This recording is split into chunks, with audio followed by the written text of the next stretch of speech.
The dark clouds hung low over the city that Tuesday evening. Rain pattered against the windows of cars and storefronts as people hurried home after a long day. Among the traffic moving steadily down Oak Avenue was a sleek black BMW, its wipers working rhythmically against the increasing downpour. Behind the wheel sat Judge Washington, a 52-year-old federal judge with salt and pepper hair and kind eyes that had seen thousands of cases over his 20-year career. He hummed along to the jazz playing softly on the radio, his mind still on the basketball game he just finished with his longtime friends, a weekly tradition they'd kept since law school. The judge was still wearing his basketball shorts and a faded university sweatshirt, his court clothes neatly hung in the back seat. These Tuesday games were his escape from the formality of the courtroom, a chance to just be himself without the weight of his position. The red and blue lights flashed suddenly in his rearview mirror, cutting through the rain-soaked evening. "What now?" the judge muttered, carefully signaling and pulling over to the curb. He hadn't been speeding, he was certain of that. Always careful on the roads, especially in weather like this. Detective Harmon had been with the Metro Police Department for 15 years. The veteran officer was known around the precinct for his old-school policing methods. What his colleagues politely called old school, many citizens in minority neighborhoods called harassment. Several complaints had been filed against him over the years, but somehow they never stuck. The detective approached the BMW, flashlight beam dancing across the interior. His face was set in a hard expression, water droplets beading on his department-issued raincoat. "License and registration," he demanded, not bothering with a greeting. His flashlight beam lingered on the judge's face a beat too long. "Good evening, officer," Judge Washington replied calmly, reaching slowly for his wallet. "May I ask why I've been pulled over?" "Broken taillight," Detective Harmon said curtly. "And your window tint looks too dark." The judge knew both claims were false. He'd just had his car serviced the previous week, and the windows were factory standard. But he'd lived long enough to know how these situations could escalate. "Here's my license and registration," the judge said, handing over the documents. "And my judicial credentials as well." Detective Harmon glanced at the federal judicial ID card, his expression changing from stern to skeptical. "Federal judge, huh?" His tone made it clear he didn't believe it. "That's a new one." "You can verify my identity," Judge Washington offered. "I've been on the federal bench for 12 years. The detective handed the credentials back, snorting. "Sure you have. Step out of the vehicle, please." The judge remained calm. "Officer, I've identified myself properly. There's no reason for me to exit my vehicle for a supposed taillight issue." The rain fell harder now, drumming on the car roof as tension filled the air between them. "I said, step out of the vehicle," Detective Harmon repeated, his hand moving to rest on his holster. Now, Judge Washington had presided over enough cases to know his rights, but also to recognize when a situation was becoming dangerous. With deliberate movements, he unbuckled his seatbelt and opened the door. The cool rain hit his face as he stepped onto the wet pavement. Other cars slowed as they passed, drivers watching the scene unfold with curious eyes. "Turn around and place your hands on the vehicle," Detective Harmon ordered. "This is unnecessary," the judge stated firmly. "I'm reaching for my phone to call my clerk, who can verify my identity." He moved his hand toward his pocket. What happened next occurred with frightening speed. Detective Harmon grabbed the judge's arm, twisting it behind his back while pushing him against the car. "That's resisting," the detective growled as he roughly handcuffed the startled judge. "This is outrageous," Judge Washington said, wincing from the tight metal cutting into his wrists. "I'm a federal judge. You're making a serious mistake." "Sure you are," Detective Harmon smirked. "And I'm the president. You can tell your stories down at the station." A small crowd of onlookers had gathered under store awnings across the street, some with phones raised, recording the incident. The detective either didn't notice or didn't care as he roughly guided the judge toward his patrol car. "My credentials are legitimate," Judge Washington insisted as rain soaked through his sweatshirt. "This is a clear case of racial profiling." "Keep talking," Detective Harmon said, pushing the judge's head down as he placed him in the back of the patrol car. "We'll add disorderly conduct to the charges." As the door slammed shut, Judge Washington took a deep breath, his mind already cataloging every procedural violation. Little did Detective Harmon know he had just made the biggest mistake of his career, and the consequences would soon come crashing down around him. The ride to the police station was tense and silent. Judge Washington sat in the back of the patrol car, the handcuffs digging into his wrists with every bump in the road. Through the Rain Street window, he watched as familiar streets passed by, streets he normally drove as a respected member of the community, not as a suspect. Detective Harmon hadn't said another word since putting him in the car. The officer just stared straight ahead, occasionally glancing in the rearview mirror with a look that made it clear he thought he caught someone trying to impersonate a judge. At the station, bright fluorescent lights replaced the dark, rainy night. The judge blinked as he was led through the back door, past curious eyes of desk officers and late-night staff. His basketball clothes and wet appearance stood in stark contrast to how people usually saw him, in a crisp black robe, commanding respect in his courtroom. "Got a live one here," Detective Harmon announced to the booking officer, a younger man with tired eyes. "Claims he's a federal judge." The booking officer looked up with mild interest. "ID. Here's his wallet and stuff." Detective Harmon tossed a plastic bag containing the judge's belongings onto the desk. "Guy's got fake judicial credentials, pretty good ones too." Judge Washington spoke up, his voice steady despite his anger. "Those credentials are real. I'm Judge Raymond Washington of the Federal District Court. If you'd simply call my office or the court administrator, they would confirm my identity." The booking officer glanced at Detective Harmon, who shook his head slightly. "Everyone's got a story," the booking officer replied with a bored tone. "You can make your phone call after processing." "This is completely unacceptable," Judge Washington said, keeping his composure even as his patience wore thin. "I've identified myself properly. You're holding a federal judge without cause, and this entire situation stems from what appears to be racial profiling." Detective Harmon's face hardened. "Add disrespect of an officer to the charges." "That's not even a real charge," Judge Washington replied, decades of legal knowledge evident in his voice. "And you know it." A few officers nearby had stopped their work, watching the exchange with growing interest. One older officer at a nearby desk looked more closely at Judge Washington, a flicker of recognition crossing his face. "Hey, hold up a second," the older officer started to say, but Detective Harmon quickly moved Judge Washington along to the fingerprinting station. "Let's get those prints and see what else comes up," Detective Harmon said, roughly positioning the judge's hand on the scanner. Judge Washington didn't resist. He'd seen enough people go through the system to know that fighting now would only make things worse. Instead, he carefully observed and remembered every procedural error, every violation of protocol that Detective Harmon was committing. "Your taillight wasn't actually broken, was it?" Judge Washington asked quietly as his fingerprints were being taken. Detective Harmon's momentary silence was all the confirmation needed. After fingerprinting came the humiliating process of having his personal items inventoried. His wedding ring, his watch that his wife had given him for their 20th anniversary, his wallet with pictures of his kids, all logged and placed in a plastic bin. "Your phone call," the processing officer said, pointing to a wall-mounted phone.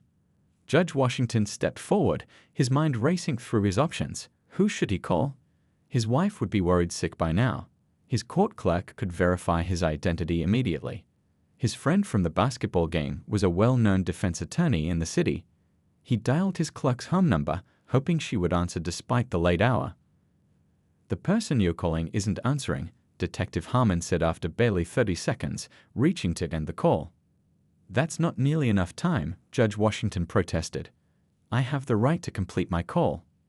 "You've had your chance," Detective Harmon said with a smirk. "Maybe your clerk doesn't recognize your number." As they walked toward the holding cells, Judge Washington noticed several officers watching him with growing uncertainty. One was quietly checking something on his computer, then looking back at the judge with widening eyes. The holding cell was small and smelled of disinfectant and sweat. 2 other men were already inside, one sleeping on a bench, another sitting quietly in the corner. Judge Washington took a seat on the remaining bench, his mind calculating his next steps. "Enjoy your stay, Your Honor," Detective Harmon mocked, closing the cell door with a loud clang. As the detective walked away, Judge Washington closed his eyes briefly, gathering his thoughts. In all his years on the bench, he'd never imagined experiencing the system from this side. The irony wasn't lost on him. Tomorrow morning, he was supposed to be presiding over a police misconduct case. Detective Harmon had no idea what he had just set in motion or how quickly his own world would unravel when morning came. As the judge settled in for a long night, he found himself thinking of all the people who went through this experience without his resources, connections, or knowledge of the law. By the time this was over, he decided something would have to change. Sleep wasn't coming easy in the holding cell. Judge Washington sat on the hard bench, back against the cold wall, watching the slow hours tick by on the clock across from the cell. It was almost 2 a.m. now. The man who had been sleeping on the other bench was now awake and pacing, while the quiet one in the corner occasionally mumbled to himself. "First time?" the pacing man asked, noticing Judge Washington's watchful eyes. "In this capacity, yes," the judge answered carefully. The man chuckled. "You talk like someone important." He stopped pacing and studied the judge more carefully. "What they bring you in for?" "Allegedly, a broken taillight," Judge Washington replied, though that was clearly not the case.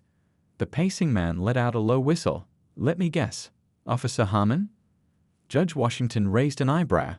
"Yes, actually. You know him." "Everybody in the East Side knows him," the man said, sitting down across from the judge. "Got a reputation, that one. Pulls folks over for no reason. Always finds something wrong." He extended his hand. "I'm Lee, by the way." "Raymond," the judge replied, shaking Lee's hand. "You sound like you've had run-ins with him before." Lee nodded. 3 times this year. Always something small. Taillight, rolling stop, tinted windows. Never sticks in court, but that's not the point for him. It's about the hassle, making you miss work, impounding your car sometimes. Judge Washington listened intently. This wasn't just about his case anymore. This was a pattern of behavior that had apparently been going on for years. "They'll let most of us out in the morning," Lee continued. "After we've spent the night here, missed work, maybe lost a day's pay. Mission accomplished for guys like Harmon." The quiet man in the corner suddenly spoke up. "He broke my phone last time. Said I was reaching for a weapon." He shook his head. "It was my phone. Had video of him being rough with my cousin the week before."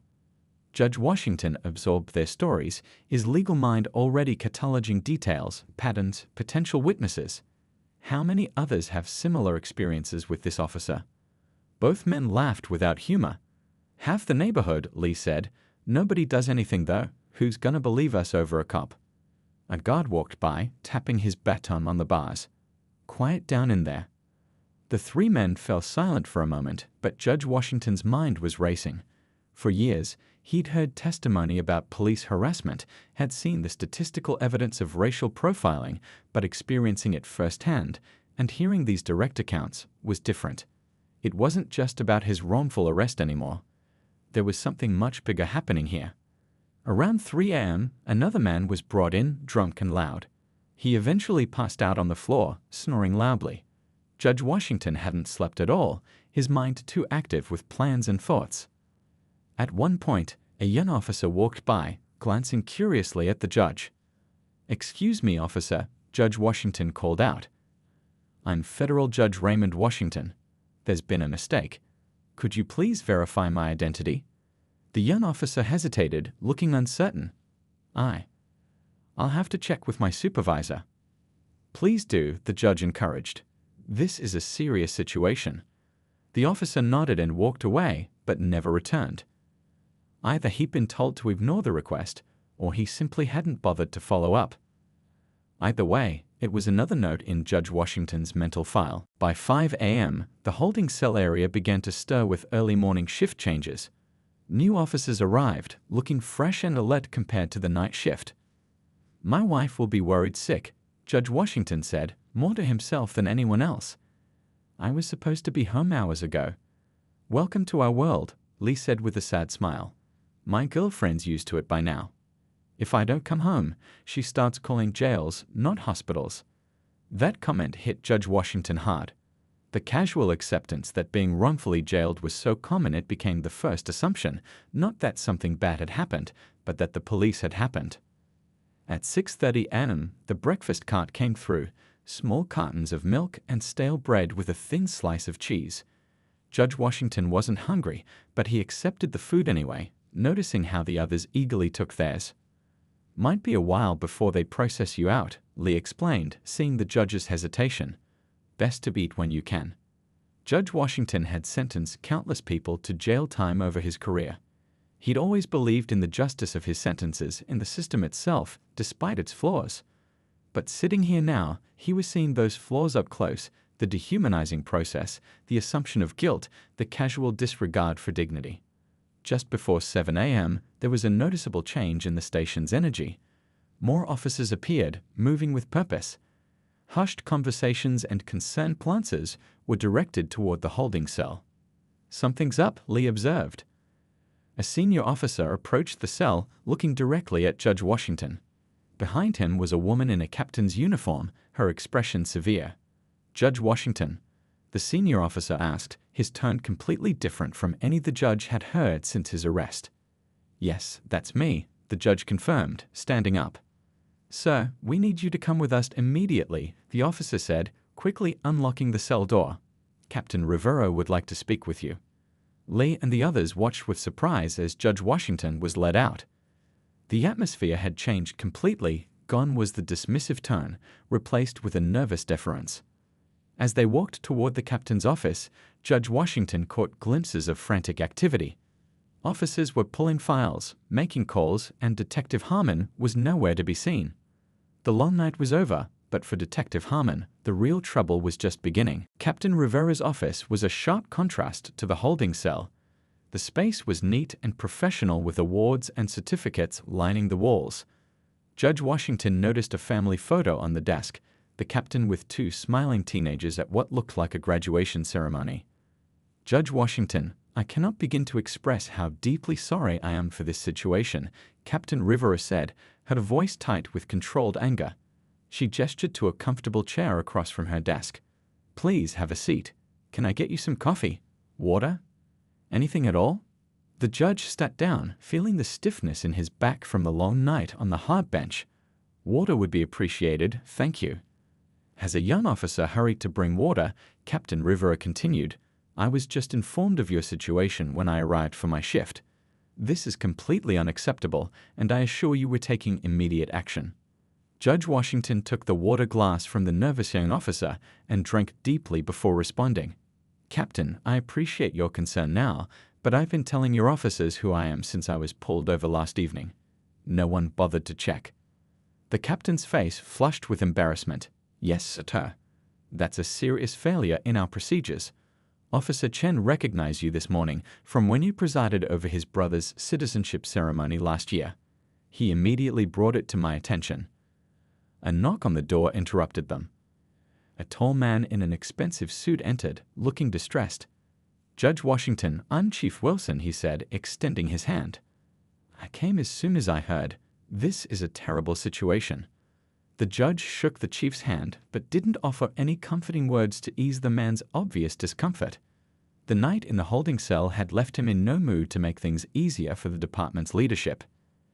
"I'd like my personal belongings returned, and I need to call my wife immediately," Judge Washington said firmly. Of course," Chief Wilson said, nodding to Captain Rivera, who picked up her phone to give the order. "And Detective Harmon?" Judge Washington asked. "Where is he now?" The chief and captain exchanged glances. "He's been called in for questioning," Chief Wilson replied. "He was off duty after his night shift, but we've ordered him to return immediately. He's been placed on administrative leave pending investigation." Judge Washington nodded slowly. "I spent the night speaking with other men in that holding cell. It seems Detective Harmon has quite a history of similar incidents." The chief shifted uncomfortably. "We're pulling his record now. If there's a pattern of behavior—" "There is," Judge Washington interrupted, "and I suspect your department has been aware of it for some time." Before the chief could respond, the door opened again. An anxious-looking woman rushed in, followed by a distinguished older man in a suit. "Ray," the woman cried, hurrying to the judge's side. "Aren't you all right? We've been worried sick." Judge Washington stood and embraced his wife tightly. "I'm fine, Patricia. Just tired." The older man stepped forward. "Judge Washington, Thomas Green, County Prosecutor. "This is outrageous. We're preparing to open an immediate investigation into this incident." The room was getting crowded now, with various officials appearing as word spread about the judge's wrongful arrest. Through the office windows, Judge Washington could see a flurry of activity in the station. Officers were pulling files, making calls, and looking concerned. A news van had just pulled up outside. "If I could have a moment alone with my wife," Judge Washington requested, his voice firm despite his exhaustion. The room quickly cleared, leaving the judge and his wife in private. "Oh, Ray," Patricia said once they were alone, examining his tired face with concern. "What did they do to you?" "Nothing that hasn't been done to countless others," he replied quietly. "The difference is, I have the power to do something about it." Patricia nodded, understanding immediately. She'd been married to him long enough to recognize that tone. "You're going to pursue this?" "All the way," he confirmed. "But not just for me. For Lee and the others I met last night. For everyone who's been subjected to this kind of treatment without the resources or position to fight back." A soft knock on the door signaled the return of the officials. Judge Washington straightened his shoulders, despite his exhaustion. "Here's what's going to happen," he said as they re-entered, his judicial authority evident despite his rumpled basketball clothes. "I want all arrest records and complaint files for Detective Harmon for the past 5 years. I want security footage from last night preserved immediately. And I want to speak with the other men who were in holding with me before they're released." The chief nodded quickly. "Of course, anything you need." "This isn't going away with an apology," Judge Washington continued. "The systemic failures that allowed this to happen need to be addressed." As if on cue, the door burst open one more time. A red-faced Detective Harmon stood there, his expression changing from anger to shock as he saw who was sitting in the captain's office. "You wanted to see me, Chief," Harmon said, his voice suddenly uncertain as he stared at Judge Washington. The judge met his gaze steadily. "Yes, Detective. I believe we have a lot to discuss about your approach to law enforcement." The detective's face drained of color as he finally realized just how serious his situation had become. By noon, the story had exploded.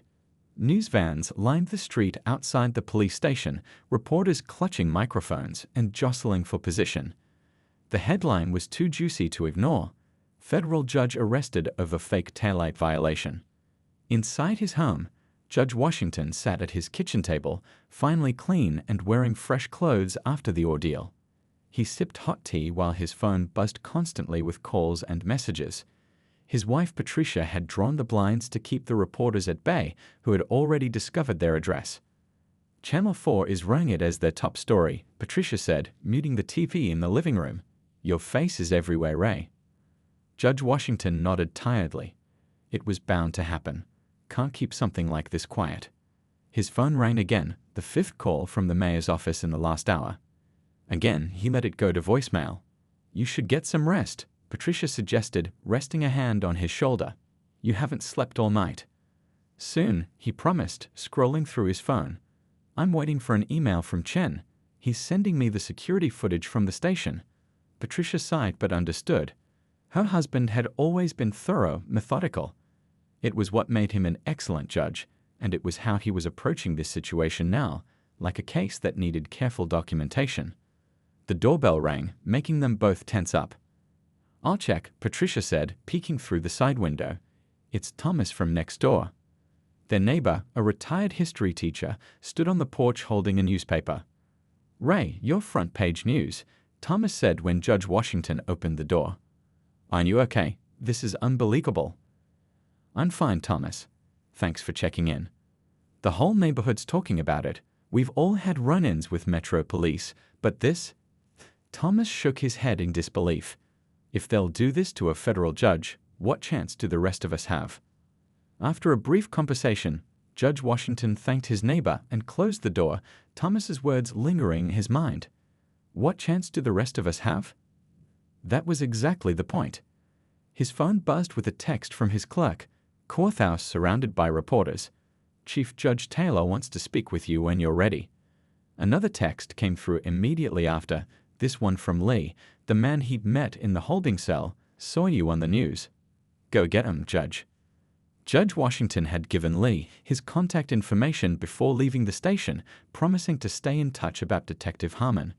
The laptop on the kitchen table pinged with an incoming email. The security footage from the station had arrived. Judge Washington and Patricia sat down together to watch. The footage was even more damning than he'd expected. The video clearly showed Detective Harmon's aggressive behavior, the dismissive treatment at booking, and the long hours the judge spent trying to explain his identity to officers who wouldn't listen. "This is clear evidence," Judge Washington said, pausing the video. "And the dashcam footage from the traffic stop should arrive soon." "What's your plan?" Patricia asked, knowing her husband well enough to know he always had one. "I'm meeting with the district attorney tomorrow," he replied. "This isn't just about Detective Harmon. This is about systemic failures. The department ignored complaints about him for years, creating an environment where this kind of behavior was tolerated." Patricia squeezed his hand. "You're going to make some powerful people very uncomfortable." "Good," he said firmly. "They should be uncomfortable." By late afternoon, all the major networks had picked up the story. Clips from the security footage had been leaked, though Judge Washington hadn't been the source, and social media was erupting with outrage. Civil rights organizations issued statements, and protesters began gathering outside police headquarters. The phone rang again. This time, Judge Washington answered. "Yes, Governor," he said, his voice calm and measured as he spoke to the state's highest official. "I appreciate your concern, but I'm not interested in a private resolution. This is a matter of public interest." After ending the call, Judge Washington turned to Patricia. "They want to settle this quietly.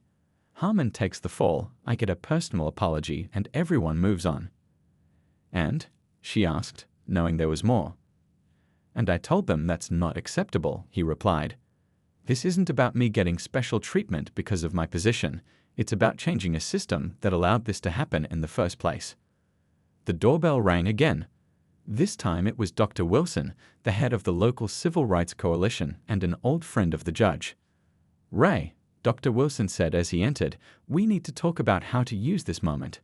People are listening now in a way they haven't before." Judge Washington nodded. "I know. That's why I called you." For the next 2 hours, Judge Washington, Patricia, and Dr. Wilson sat in the living room, mapping out a strategy. Not just for addressing the judge's personal case, but for leveraging this moment to push for real police reform in the city. Outside, more news vans arrived. Phone calls came in from national news programs requesting interviews. Social media continued to explode with the story, with the hashtag Judge Washington trending nationwide. "Aren't you ready for this?" Dr. Wilson asked as he prepared to leave. "Once you step into the spotlight with this, there's no going back. They'll try to discredit you, minimize what happened." Judge Washington walked his friend to the door. Through the window, he could see the reporters waiting at the edge of his property, cameras ready. "For 20 years, I've sat on the bench," he said quietly. "I've heard testimony about police misconduct, seen the evidence, issued rulings, but I've never been able to speak about it directly." He looked out at the cameras.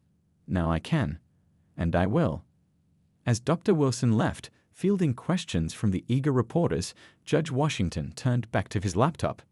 He began drafting a statement, not as a victim seeking sympathy, but as a judge with first-hand experience of the flaws in a system he had sworn to uphold. Detective Harmon had made a career-ending mistake, but the impact of that mistake was about to reach far beyond one officer's career. It was about to shake the entire system. 1 week after the arrest, the halls of the Justice Department buzzed with activity. In a conference room with blinds drawn against prying eyes, federal investigator Harris spread files across a large table. Each folder contained a complaint against Detective Harmon, dating back nearly a decade. "It's worse than we thought," Harris said to her team.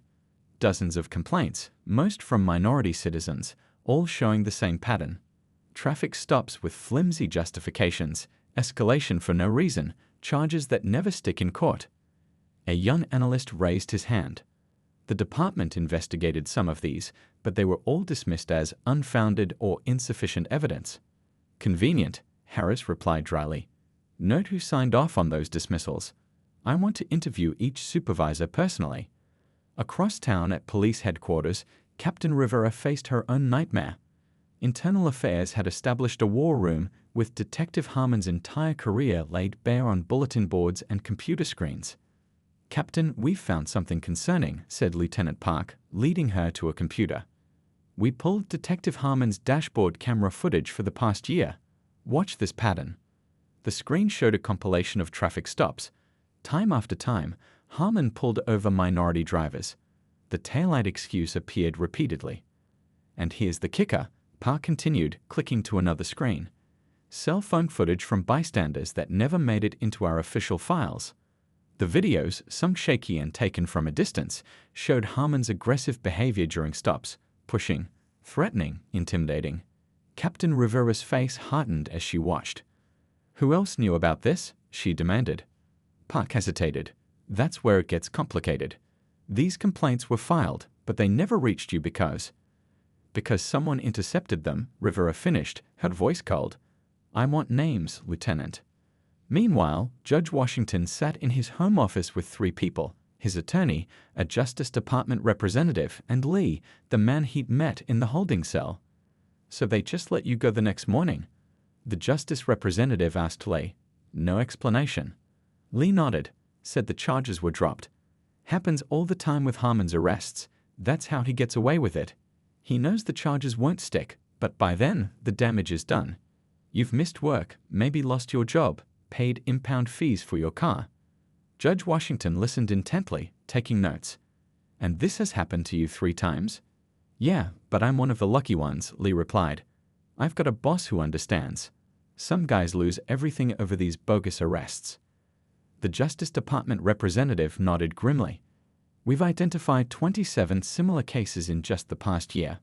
Pattern and practice of civil rights violations. This is exactly what we need for a federal case. And not just against Harmon," the judge's attorney added. "The department itself failed to address a known problem. That's institutional liability." By the 3rd week, the investigation had expanded dramatically. What began as one detective's misconduct had uncovered a network of problems. In a downtown office building, Prosecutor Taylor prepared for a press conference, reviewing her notes one last time. "We've issued subpoenas for records from 5 ranking officers," her assistant confirmed. "And we've already received calls from 3 officers willing to testify about the department's handling of complaints." "Whistleblowers?" Taylor asked, surprised. "Good cops who tried to report problems and were shut down," the assistant explained. "They've been waiting for a chance to clean house." At the courthouse, Judge Washington returned to work, despite the media circus that followed him everywhere. Colleagues greeted him with a mixture of sympathy and newfound respect. Many had heard rumors about police misconduct for years, but had never seen such clear evidence or such a high-profile victim. "Ray, got a minute?" Judge Thompson asked, catching Washington in the hallway. Inside Thompson's chambers, the older judge closed the door. "The Judicial Council met yesterday. We're establishing a task force on policing and court procedures. We want you to head it up." Judge Washington raised an eyebrow. "Because of my recent experience," partly, Thompson admitted, "but mainly because you're the right person for it. You've always been fair to law enforcement while holding them to proper standards. Now you have a perspective none of the rest of us have." Later that afternoon, Judge Washington presided over a hearing, trying to maintain normalcy despite the packed courtroom. Journalists filled the public seats, hoping to catch a glimpse of the judge could become the center of a national conversation about policing. As he called the court to order, a commotion erupted at the back door. Detective Harmon entered, accompanied by his lawyer. They weren't there for the current case, but wanted to watch the judge in action. A clear intimidation tactic. Judge Washington merely glanced their way, his expression neutral, before continuing with the proceedings. He wouldn't be rattled. That evening, at a community center in the East Side neighborhood where he'd been arrested, Judge Washington stood before a crowded room. No press was allowed. This was a private meeting with residents who had their own stories to share. "What happened to me was not unique," he told the gathered crowd, "except that I had the resources and position to fight back. Tonight, I want to hear from those who haven't had that advantage." One by one, people stood to speak. An elderly woman whose grandson had been arrested multiple times on minor charges. A young college student who missed an important exam while in holding. A small business owner whose delivery van had been impounded for weeks. As Judge Washington listened, Lee appeared at his side. "See what I mean?" Lee said quietly. "It's not just one bad cop. It's a whole system that lets him operate." Judge Washington nodded. "And that's why the investigation can't stop with Harmon. This is bigger than one detective." As the meeting concluded, Judge Washington checked his phone to find multiple missed calls from the police chief, the mayor, and unknown numbers likely belonging to journalists. But there was also a text from Patricia, Channel 7 breaking news. Harmon's personnel file leaked online. Multiple officers suspended. It's all coming out now. Judge Washington looked up at the room of people still sharing their stories, people who had suffered silently for years. Finally, their voices were being heard. The system that had protected Detective Harmon was crumbling, and something new would have to be built in its place. The wheels of justice, so slow for so many for so long, were finally turning at full speed. 6 months after that rainy night when a broken taillight changed everything, the large courtroom was packed to capacity. People stood along the walls, reporters squeezed into every available space, and a line stretched down the hallway of those who couldn't get in. But Judge Washington wasn't presiding today. Instead, he sat in the witness box, his posture straight, his voice clear as he testified about his experience. From the traffic stop to the holding cell to the long-awaited morning when his identity was finally confirmed. Across the room sat Detective Harmon, no longer in uniform but in a gray suit that seemed too big for him now. His face had aged years in the past 6 months. Beside him, his attorney looked grim, scribbling occasional notes that seemed increasingly desperate. "And when you identified yourself as a federal judge," the prosecutor asked, "what was Detective Harmon's response?"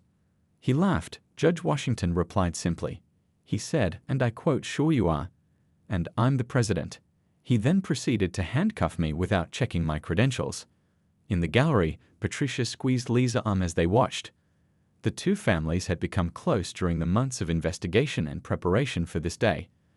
Behind them sat rows of community members, many of whom had their own stories about Detective Harmon, some of whom would testify in the days to come. By lunchtime, the prosecution had presented dashboard camera footage, station security videos, and testimony from the booking officer who had processed Judge Washington that night. The evidence was overwhelming. "The state rests, Your Honor," the prosecutor announced. Judge Thompson, who was presiding over the case, nodded. "We'll resume with the defense after lunch." As the courtroom emptied, reporters rushed to file their stories. The trial of Detective Harmon had become national news, a symbol of the fight against police misconduct and racial profiling. Outside on the courthouse steps, Dr. Wilson from the Civil Rights Coalition addressed the gathered crowd. "This case is not about one judge who was wrongfully arrested," he said into a forest of microphones. "It's about a system that allowed an officer with dozens of complaints to continue targeting people based on their race. It's about accountability, finally." Across town at police headquarters, newly appointed Chief Rivera, formerly captain, addressed her command staff. "The department-wide audit is complete," she announced, sliding folders across the table. 23 officers have been terminated for misconduct or failure to report. 15 supervisors have been demoted or reassigned. And our new Civilian Oversight Board begins work next week. She looked around the room at the mix of veteran officers and newly promoted faces. "This has been painful but necessary. We're rebuilding this department from the ground up." Back at the courthouse after lunch, Detective Harmon's defense was falling apart. His attorney tried to paint the incident as a simple misunderstanding. A tired officer making a mistake after a long shift. But under cross-examination, Harmon's story crumbled. "So you didn't check his judicial ID because you assumed it was fake?" the prosecutor asked. "It was dark," Harmon muttered. "I couldn't see it clearly." "The dashboard camera shows you examining it under your flashlight for 12 seconds, the prosecutor countered, playing the footage again. "Was that not enough time to see the federal seal? To read his name?" By day's end, there was little doubt about the outcome. The judge had scheduled a week for the trial, but it was clear it wouldn't take that long. That evening, Judge Washington sat in his home office with Patricia, reviewing notes for the police reform initiative he was heading. "The new training program starts next month," he told her. "Every officer will go through bias recognition and de-escalation techniques, and the complaint system has been completely overhauled, civilian oversight, transparent tracking, regular audits. Patricia smiled tiredly. All because of one broken taillight that wasn't actually broken. No, he corrected her gently. All because people like Lee and so many others finally had a chance to be heard. He closed his folder. My case just opened the door. 3 days later, the verdict came down, guilty on all counts. Detective Harmon was convicted of civil rights violations, filing false reports, and abuse of authority.